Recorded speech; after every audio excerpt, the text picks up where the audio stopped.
Hello Kolhapurkar, आपल्यासोबत आज Makarand Mane sir आहेत जे की वर्ल्ड कॅम्प कोल्हापूरचे लीड ऑर्गनायझर आहेत. प्लस त्यांचं शाहूपुरीमध्ये एक ऑफिस आहे WP जीनियस, त्याचे फाउंडर आहेत ते. तर आपण पुढे थोडे त्यांना प्रश्न विचारून त्याचा इंटरव्ह्यू घेऊयात. तर आज आपण त्यांच्याकडूनच जाणून घेऊयात वर्डप्रेस नेमकं काय आहे. वर्डप्रेस हे ब्लॉगिंग प्लॅटफॉर्म चालू झालं होतं, जे नंतर इव्हॉल्व्ह होत, कारण की ते ओपन सोर्स आहे, लोकांनी त्याच्यामध्ये कंट्रीब्युशन केलं. कंट्रीब्युशनमुळे त्याची वाढ झाली. आता ते जे एक प्रॉपर कंटेंट म्हणून सिस्टम म्हणून ओळखलं जातं, याचा तुम्ही वेगवेगळ्या पद्धतीने उपयोग करू शकता. एक ब्लॉगिंग कंटेंटची वेबसाईट पासून ते ई-कॉमर्स पर्यंत त्याचा तुम्ही युज करू शकता.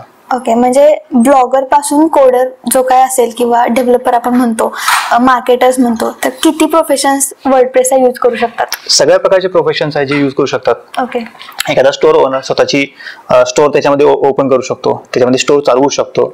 एखादं स्कूल आहे तर त्या स्कूलमधले जे काही स्टाफ वगैरे आहेत त्या सगळ्या कंटेंट्स ते मॅनेजमेंट करू शकतात, रेग्युलर त्याच्यामध्ये अपडेशन करणे.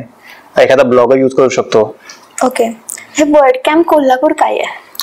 वर्ड कॅम्प, पहिली वर्ड कॅम्प बद्दल बोलतो तर वर्ड कॅम्प हा कम्युनिटीचा इव्हेंट आहे. तर जगभरामध्ये भरपूर मोठ्या कम्युनिटीज आहेत वर्डप्रेसच्या, आणि प्रत्येक लोकल कम्युनिटी जेव्हा एक अॅन्युअल गॅदरिंग करते त्याला वर्ड कॅम्प म्हणतात. ओके, आणि वर्ड कॅम्प कोल्हापूर हा फर्स्ट टाइम होतोय. सो आम्ही सुरुवात केली, ज्याच्यामध्ये आम्ही दोघं तिघं होतो की आम्ही त्याला कॉफी विथ मीटअप केला होता. त्याच्यानंतर हळूहळू लोक येत गेली, जोडत गेली, आणि आज आम्ही फर्स्ट वर्ड कॅम्प करतोय.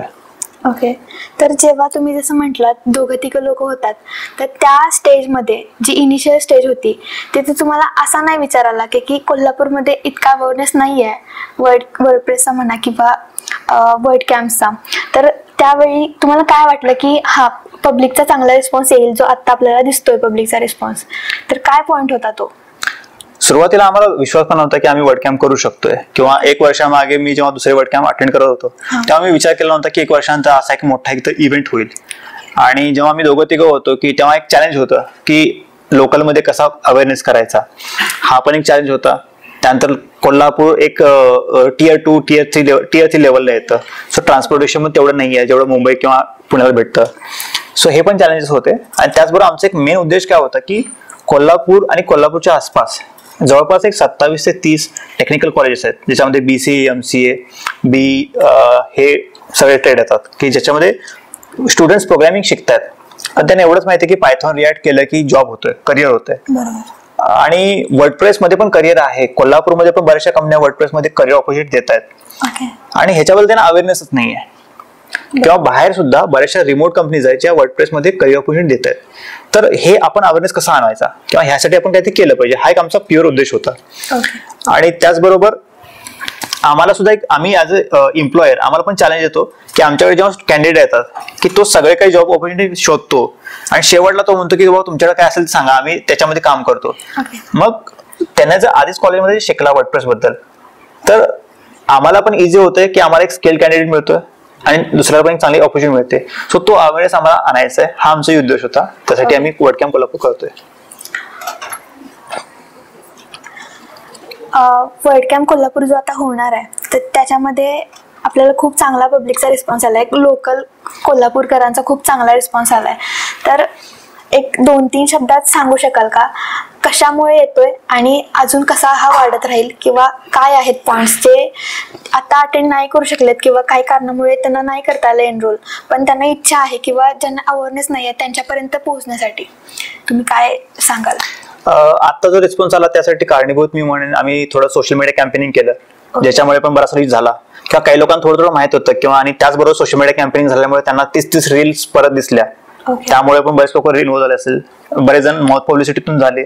आम्ही मीटअप साठी पण खूप हार्डवर्क केलं. आय स्पेशली थँक्स टू वॉलस्टार की त्यांनी त्यांची स्पेस आम्हाला अलोकेट केली. त्यांनी वेळोवेळी वेन्यू अरेंजमेंट आणि तिथले सगळं जे काही अरेंजमेंट होतं मीटअपचं ते खूप बघितलं.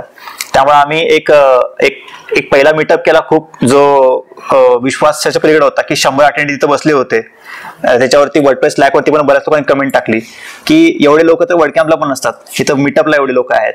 आणि त्याच्यानंतर पण आम्ही काही मीटअप करत गेलो, त्याच्यामध्ये मग त्याच्याबद्दल आम्ही अवेअरनेस आणण्याचा प्रयत्न केला.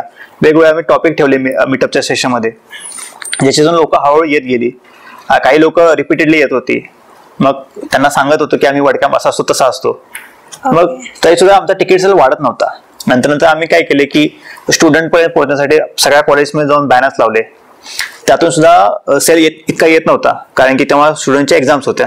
बरं. सो मग शेवटला जसं स्टुडंट एक्झाममधून फ्री झाले, हळूहळू सगळ्या स्टुडंट पण तिकीट पोहोचली, बरेचशा स्टुडंटनी घेतले. त्याच्यानंतर जेव्हा सोल्ड आउट झालं होतं तेव्हा शेवटच्या मोमेंटला पण काही स्टुडंटना कळालं की जे ऑन द स्पॉट रजिस्ट्रेशन करतायत.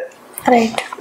आणि आता आमचे हे जे प्रयत्न आतापर्यंत होते की आम्ही कंटिन्युअसली मीटअप करत होतो, हे आम्ही पुढे करत राहणार आहे की याच्यामुळे स्टुडंट सगळ्यांच्या मध्ये ॲव्हरेज राहील की एक रेग्युलर जेव्हा एक सातत्याने ऍक्टिव्हिटी होते तर लोकांना सवय लागते की बाबा हा पुढच्या वेळेला आपण मीटअप होणार, नवीन काहीतरी टॉपिक असणार आहे आणि लोक येत राहतील. मग ह्याच्यामधून काय होईल की आमची लोकल कम्युनिटी डेव्हलप होईल.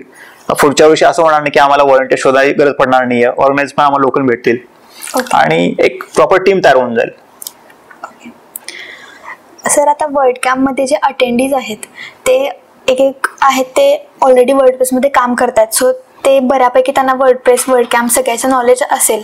पण जे स्टुडंट अटेंड करतात त्यांना तुम्ही काय सांगाल की काय वर्ल्ड कॅम्पमधून काय त्यांनी आउटपुट घेतलं पाहिजे? ते येत आहेत, त्यांचा टाइम घेत आहेत, त्यांनी पे पण केलेत फीज, तर त्यांनी त्याच्यामधून काय आउटपुट घेतलं पाहिजे किंवा तुम्हाला काय वाटतं की त्यांनी काय शिकून गेलंच पाहिजे, नाही तर मग व्यर्थच आहे इकडे येणं? सो इकडे आल्यानंतर सगळ्यात पहिले तर त्यांच्यासाठी वर्कशॉप ठेवलंय. आणि आम्ही जेव्हा एक RSVP साठी फॉर्म टाकला होता तर ते फक्त 50 स्टुडंटनी RSVP केली होती, पण हे पोहोचले तर सगळेच आणि त्याच्यापेक्षा जास्त पोहोचले. त्यामुळे नक्कीच ते आज खूप चांगलं शिकून चाललेत.